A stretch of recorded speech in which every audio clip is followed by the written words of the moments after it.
Hey guys, you're in a nutshell with me, Ina. Ang topic natin today may kinalaman sa dual citizenship. The question we want to answer is, are there downsides to being a dual citizen? Sa totoo guys, whenever I would talk to mga madalas nating kausapin na immigration practitioners here in Canada, I think all of them would always advise na kapag ikaw ay maging citizen ng Canada, wag daw kalimutan, it's still better to also have to keep rather your Filipino citizenship. So most of them are pro dual citizenship. In this episode, meron tayong i-address na ilang concerns na baka meron ang ilan tungkol sa dual citizenship. Nabubulol na ako. Okay, so ayun na nga, meron ba talagang downsides? Si Attorney Jake, for example, welcome back, Attorney Jake Aguilar ng JCE. Salamat, Ina. Magandang hapon. I know si Attorney Jake, sa isang episode namin na before, he actually said something like, you do not see anything, any con, diba, pros and cons. Wala ka nakikitang cons sa pagkakaroon ng dual citizenship. Yun pa rin, yes. No? Yes. So, andun pa rin tayo. Kung meron mang negative, minor lang yon. Tsaka, I would say nga impractical siya. Yung upsides, yung positives ng pagiging dual, sobrang na-overweigh niya yung kung ano mang negatives. Minsan nga nagtataka ako kasi wala talaga akong maisip Tapos minsan, sa kaka-research, sa kakapakipag-usap sa mga tao, minsan na-realize, medyo valid yun Sabi ko. Pero, pag inisip-isip mo pa ng mas malalim-lalim, hindi pa rin Hindi pa rin siya enough para nga ma-discourage ang isang tao na magpa-dual. So, tama ka yung nabanggit mo. Isa ako dun sa mga lawyers na, I'm pro-dual. I advocate for dual citizenship. So, yung mga, minsan nga pag mga matagal ng PR, tapos pwede naman mag-apply ng citizenship, medyo nagtataka, ba't hindi pa kayo nag-apply ng Canadian citizenship? And then doon naman sa naging citizen naman na pwede naman applyan ng dual, di ba? Once na maging Canadian ka, right away, actually, pwede mo applyan. Hindi mo kailangan patagalin So, yung mga matagal na rin na Canadian at hindi nagpapadual, nagtataka rin, tinatanong ko, ba't ayaw yung magpadual? Ganun. So, very pro tayo dyan sa dual citizenship. All right. Actually, I will be transparent about it. Kaya ako to pinropose din na topic kay Attorney Jake. Meron ako napanood, basta lumabas sa feed ko on YouTube, there is an episode with a lawyer. Okay, sa Pilipino po. At yun yung topic niya. The downsides of dual citizenship. Bakit, baka ayaw mo na lang o wag mo na lang dapat ituloy. Parang ganun. So doon ako napaisip kasi sabi ko nga, ba't madalas sinasabi sa akin hindi mag-dual citizenship ka? And then I browsed through the episode and now I will ask Attorney Jake, some of the parang practical, yung concerns na alam kong baka interesado yung iba malaman. Okay, involving dual citizenship. O sige, para maganda yung discussion natin. Meron akong 5 kasi na i-raise. Okay, simulan natin. Totoo ba na kapag dual citizen ang mag-asawa na daw, Attorney Jake, both of them dual citizens, and then they get divorced abroad, okay? Will they have a more difficult time having that divorce recognized in the Philippines? Kasi may ibang gumagawa niyan, 'di ba? Kunyari, Pinoy ang isang asawa, foreigner talaga yung isang asawa. Right. Yeah. Nag-divorce halimbawa sa US, kunyari. Right. Pwede madaling ipa-recognize yung divorce in the US sa Philippines. Pero paano or will the situation change if they are dual citizens? Yeah, so ayan, valid din siya. So kung kasi Filipino citizen pa nagpa-divorce, hindi nga sa Philippines hindi recognize yung divorce. So kahit divorce na sila sa ibang bansa, pwedeng sa Philippines hindi pa din. So in that case, I would say valid. Pero yung pagpapakasal naman kasi, for many people, yung magpapakasal ka ulit, medyo bihira naman din mangyari yon. Yung iba bihira naman ba? Siguro sa mga artista madalas. Sa mga ordinaryong tao tulad natin, medyo hindi siya ganon ka-common. Plus, especially for immigration purpose, kasi nasa immigration practice tayo, hindi mo kailangan magpakasal ulit para ma-sponsoran ka kahit common law conjugal, pwede yun pwede ka ma-sponsoran. Hindi mo kailangan magpa-divorce or magpakasal ulit talaga. Hindi siya mandatory. So, yun, again, valid naman yung mga ganong comment, pero yun nga, para sa akin lang, ang view ko is, hindi siya ganon ka-practical. Kumbaga, hindi yun dapat pumigil sa'yo para magpa-dual citizen ka. All right, okay. Of course, what you're saying is, kunyari for immigration purposes, gusto mo magdala ng bagong partner to Canada, ayun na nga, hindi mo na, nowadays, pwedeng common law partnership na pwedeng conjugal, yeah. Oo. Okay, pero ano magiging recourse pag ganon? Halimbawa, dual citizen, Canada and Philippines. Okay? Dito sila nagpa-divorce sa Canada. And then for, malay mo, yung isa sa kanila, Attorney Jake, ay nakaharap ng single next partner sa Philippines. Ano magiging recourse nun? When it comes to getting officially married, wala na? Hindi na option yun. Sa Canada, pwede sila magpakasal. Okay. Oo, Canada na lang. Pero no getting married in the Philippines. Not in the Philippines. So yun nga, kung hindi, anyway, nasa Canada naman kayo or dito naman kayo re-relocate na. So parang it doesn't matter much kung i-recognize ba siya sa Philippines o hindi. More on nag-immigrate naman na kayo dito sa Canada, di ba? Parang ganun. Kaya nga naging dual So more on Canada na yung natin, bagong tirahan, di ba? Parang ganun. Yeah. So, yun lang naman. Sige. I can't help but recall, para sa mga sumusunod sa showbiz pa rin sa Pilipinas, sige, hindi ko nababanggitin yung pangalan ng artista. But kasi just last week, Attorney Jake, merong popular, may wedding involving an actress back in the Philippines. Sa parang situation niya, I think US citizen nga yung ex spouse niya, yung lalaki. So they got married before, mabilis lang, nag-divorce si lalaki in the US, and now she was able to get married again. So, iba yun, you know. I'm not sure about yung particulars dun sa case na yan, pero kahit papaano, nire-recognize in exceptional circumstances, sa Philippines, nire-recognize din yung divorce kahit Filipino, kung yung asawa nga foreign national at nakakuha siya ng divorce. So in those cases, pwedeng i-recognize yung divorce dun sa Philippine national. Yeah. Only in those cases. Okay. So again, iba kapag parehong dual citizen. Alright. Pag naman, ito naman, next issue, double taxation. Ayan, syempre, concerned din yan. Siguro, swerte na rin. May sources of income in both countries. Obviously, yung pag-uusapan natin. So, kahit pa paano, totoo na sa Canada, kailangan mo magbayad ng tax kahit nasaan ka. Kahit nasa labas ka ng Canada, let's say sa Philippines, ano man ang income mo sa Philippines, kung Canadian ka, magbabayad ka ng tax sa Canada. Pero meron din namang agreement ang Canada and Philippines para ma-minimize yung tinatawag na double taxation. So kung tutusin, hindi naman double yung babayaran mo. It's more complicated, yes, pero hindi double yung taxation na babayaran mo. Hindi dalawang tax ang babayaran mo. Plus, kahit naman na, let's say, naging Canadian citizen ka na, at hindi ka nagpa-dual, Filipino ka pa din. Yung income mo sa Philippines, supposedly, i-declare mo pa rin yun dito sa Canada. So, yung pagiging dual citizen mo, yung pag-reacquire mo ng Filipino citizen, wala naman ang kinalaman na yun doon. Ibig sabihin, magbabayad ka ng tax regardless of dual citizen ka ba or Canadian citizen ka lang. Yeah, okay. So, tama, hindi naman necessarily double taxation ang nangyayari, pero bigger tax kasi you would also have to comply with a bigger na charge na tax. Possibly. Additional complication, sabihin na lang natin ganun. Pero it's better na magpa-consult na lang kayo sa tax expert kasi medyo madugong linya yan Pag tax talaga medyo madugo. Lalo na pag dalawang country yung pinag-uusapan natin. Okay. Ito naman, Attorney Jake, pang mayaman din tong concern na ito. Okay, dual citizen. Dual citizen, halimbawa, ang parents.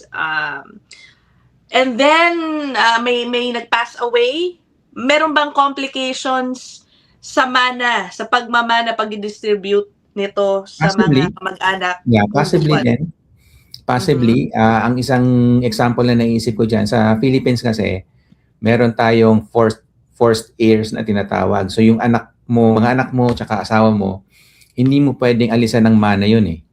Unless na ipapa-disinherit mo sila, which is dadaan ka pa sa ganong proseso. Pero kung walang disinheritance, dapat meron talaga silang mana. Anyway, sa ating mga Pilipino, kanina mo pa ba ipapamana yun? Kundi sa mga anak mo at asawa mo, di ba? So, parang wala tayong issue doon. Pero dito sa Canada, for example, walang ganong rule. Ibig sabihin, kung hindi mo pamanahan yung asawa mo at mga anak mo, for as long as na discharge mo na yung obligation mo sa kanila, which is a different thing, hindi natin i-discuss. Pero ang point is, hindi mo sila talaga kailangang pamanahan.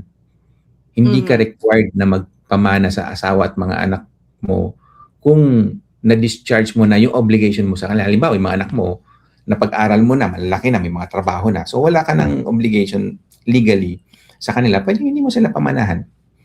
Pwede yun, dito sa Canada. Pero sa Philippines, kailangan pa rin, regardless kung ilang taon na yung anak mo, you're still obliged na mag-iwan sila sa kanila ng mana. But again, sa ating mga Filipino, normal naman yun. Again, kanina mo pa ba ipapamana yung mga assets mo kung hindi sa mga anak mo, asawa mo? So, kumbaga sa pamilya mo, di ba? I have a question, for example, Attorney Jake. Let's say yung parent ang nandito sa Canada, anak na nirahan, whatever, nakapag-asawa halimbawa, okay, living in the Philippines, may bahay when the parent passed away here. Di ba in Canada, parang yung probate, ito go through probate, yung government muna dadaan yung liquidation basically ng bahay. Hindi pwede ba yun habulin or i-claim nung kanyang heir in the Philippines? Technically, kung Filipino national, pero magiging citizen din pala kasi si yung anak. At saka yung property naman, yung assets, nandito naman sa Canada eh. So, totoo na pag pinag-usapan natin mana, especially nga din dalawang jurisdictions yung pinag-uusapan natin, hindi natin maiiwasan na may tinatawag na conflict of laws eh. So sa area of law, yan isa yan sa pinaka mahirap ipaliwanag or mahirap i-maneuver na law, yung conflicts of law, kasi hindi yung mga bansa naman hindi naman talaga sila nag-uusap-usap para magpare-pareho yung mga batas nila. So normal na magkakaiba yung batas nila, may mga differences na hindi natin mai-reconcile. All right. So, hindi na natin iiwasan yung mga ganun. Pero yun nga, yung mga ganyan, sabihin natin problema ng mayaman, kung marami kang assets, siguro dapat meron kang estate planning. So, before siguro nga sumakabilang buhay, gawa ka ng medyo magandang plano para yung mga mapag-iiwanan mo, hindi sila magtalo. So, maayos dapat yung mga instructions mo, like sa will, or kung ano dapat i-donate mo na beforehand, something like that, or gawa ka ng trust. Medyo, yun nga, complicated na siya, and more on dun sa may mga significant assets. All right. Okay. Next one. Ito, madalas natin itong naririnig nga, no? Kung sakaling, halimbawa, dual citizen, tapos biglang nasa Pilipinas ka at nagkaroon ng kalamidad doon, okay? Disaster, strikes, nilubog, malubhang baha, ganyan. What happens when it comes to disaster response? Can you ask the Canadian government to help you out? Tutulungan ka ba ng Canada? So yan ang pinakamadalas ko naririnig nga. And nung una nga, parang valid din. Kasi totoo din yan. So hindi natin dinideny na may ganun. Pagka dual citizen ka, tapos nasa Philippines ka, so Filipino national ka, nagkaroon ng sakuna, sasabihin din sa'yo ng embassy ng, let's say, Canada, di ba nasa Pilipinas ka naman at ka naman, Filipino citizen, hingi ka ng tulong sa Philippine government. So may katotohanan yon. Pero ito naman ang sagot natin dyan. Nasa Pilipinas ka, so syempre yung resources nasa Philippine government eh. Yung embassy ng Canada, very limited naman kasi yung resources nila doon eh.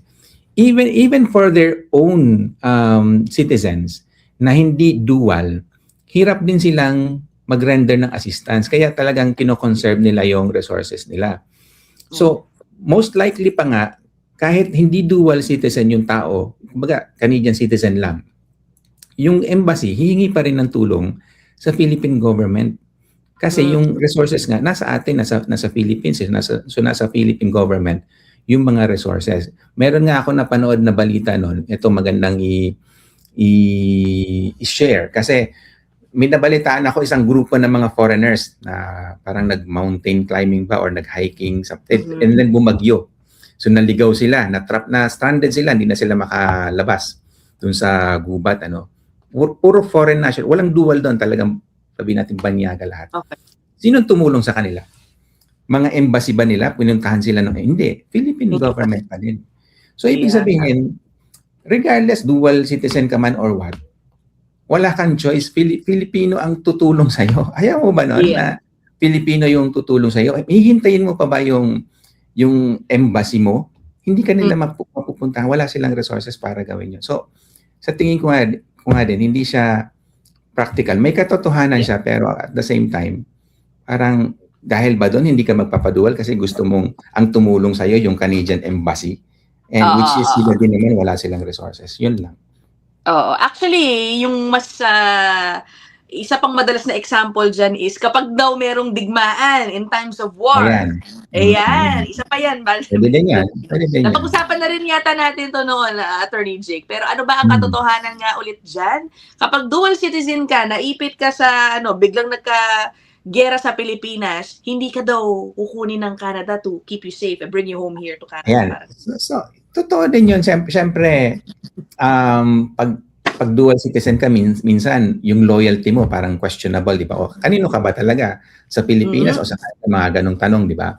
Which is, valid din naman. Pero sa atin, between Canada and Philippines na napakaganda ng relationship, yung mangyayari ba na let's say Canada and Philippines magkakaroon ng gera, magigera ba sila? Ay, napakalabong mangyari yun nun . But I don't think that's the war situation na iniisip ng ilan. For example, the Philippines gets into a war with another ida-draft ka, parang ganon. Hindi draft. Kunyari lang, hindi ko sinasabi magkakatotoo. What if biglang nilusob ng Chinese na talaga or ganyan, yung Pilipinas, nagkagulo na doon. Kung ang mga dual citizen na Canadian yung isa, can they ask the Canadian government or will the Canadian government help them if they say na, uy, kunin nyo kami dito, nakakagulo na dito. Pero dual sila.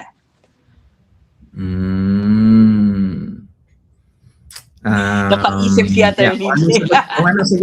kung anong sagot ng Canada dyan, depende kasi parang political issue na rin yan or logistics issue. Kumbaga, gagawa ba ang Canada? Would it be worth it sa Canada na tulungan yung citizen nila? I mean, if it's in favor of yung national security ng Canada siguro or whatever, kung ano man yung objective nila, na kunin yung mga citizens na nasa Pilipinas, dual man or not, if it makes sense to them, I think gagawin nila yon. So it's more on, yung question dun is, it's not about dual ka ba or what? Hindi Okay. Makakatulong ba yun sa Canada pag ginawa ng Canada yon? Is it beneficial to the national interest of Canada? Parang ganun . So yun ang issue. It's not about dual citizenship per se. Alright. So yun lang din. Hindi yun yung factor sa kanilang decision making dun sa bagay na yan. Hindi yun yung factor yan. It should be another factor na mas malaki. Yeah. Okay. Sige. Ito nabanggit mo kanina, Attorney Jake, itong military draft.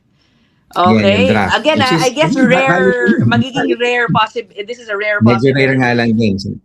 Totoo naman. What is this downside pagdating sa maaring ipatawag ka to serve the Canadian Armed Forces, for example? Okay, kunyari dual. Yeah, exactly. So kung national ka ng isang bansa, syempre bound ka dun sa mga laws na yon, di ba? Ng bansa na yon. And kung nag-enact sila ng law para i-draft ka, para mag-serve ka sa army, sa military, and then pwede kang bound nga doon kung mangyayari nga yon. So again, for that to happen, medyo again rare siya. And mahirap i-imagine na mangyayari. Plus yung mga dinadraft naman din, yung mga bata-bata tayo siguro hindi tayo dinadraft. Tapos na tayo dun sa age limit nila, parang ang alam ko 18 to 25 lang usually yung dinadraft. So, at saka Even for Canada tsaka Philippines, ang alam ko voluntary pa rin yung yung pag-serve sa military only if you want. Pero in rare cases, yes, they can force you to join the military, but again, the likelihood for that to happen is medyo remote. Okay. O, yun lang ang nasa listahan ko, no? I don't know, meron ka pa bang naisip dyan na Attorney Jake? Or baka Actually, yung viewers ang dami na nga nun eh. So, ang dami na nga nun. Dati talaga, Oh. pinipilit ko rin sarili ko na isip, ano ba ang downsides nito? Wala talaga din ako maisip. Ngayon, yeah, yung mga nabanggit mo lahat, yun, valid yun. We're not saying na hindi. Valid yan. Valid yung mga yon. Pero, I mean, hindi lang siya practical para sa akin. Yeah. At saka yung likelihood for them to happen, napaka-remote, para yun ang maging reason mo not to become dual citizen. Mas maraming benefits definitely yung pagiging dual citizen. Okay. O guys again, iniba natin ng konti yung angulo ng discussion. Downsides to being a dual citizen. If you wanna hear about the pros, benefits, meron na tayong nakaraang episode dyan. Exactly. Okay. But again, sabi nga ni Attorney Jake, yes, there may be concerns, potential downsides, but he doesn't see them as big enough reasons for you not to secure dual citizenship. Yeah. Right. Okay. So that is it for this episode. If meron pang naisip, malay natin yung mga kababayan nating dual dyan, baka may personal experience sila. Yeah. Involving being a dual citizen, put them down there in the comment section. Singit ko lang, it will take me siguro 1 minute. Go. Sige, no. Kung naging dual kayo, pwede rin, I mean, if ever dumating sa point na talagang ayaw nyo na maging dual, pwede nyo namang i-renounce yung isa. Yan. Diba? So, mas madali yung process na yon. Kaysa sa at some point, isa lang yung nationality mo and then parang gusto mo na maging dual. And minsan kasi nawawala yung opportunity na yon eh. Diba? Mas mahirap nang kunin yon. Mas mahirap kunin ang citizenship kaysa sa i-renounce mo yung citizenship. Actually, oo. Meron bang factor yung time it took you to secure or reinstate your Filipino citizenship? Magiging ba yon? Issue kunyari, after 10 years ka lang kumuha ulit, nag-reacquire ng Filipino citizenship mo. Will it make it more difficult? Wala naman. Oh, sige. Okay. So that is it, guys. Thank you as always, Attorney Jake Aguilar of JCA Law Office. Ang kanyang email, yung gumagapang po dyan sa ibaba if you want to book a consult with him. We'll end this episode here. See you guys in the next one. Thank you, Attorney Jake. Bye!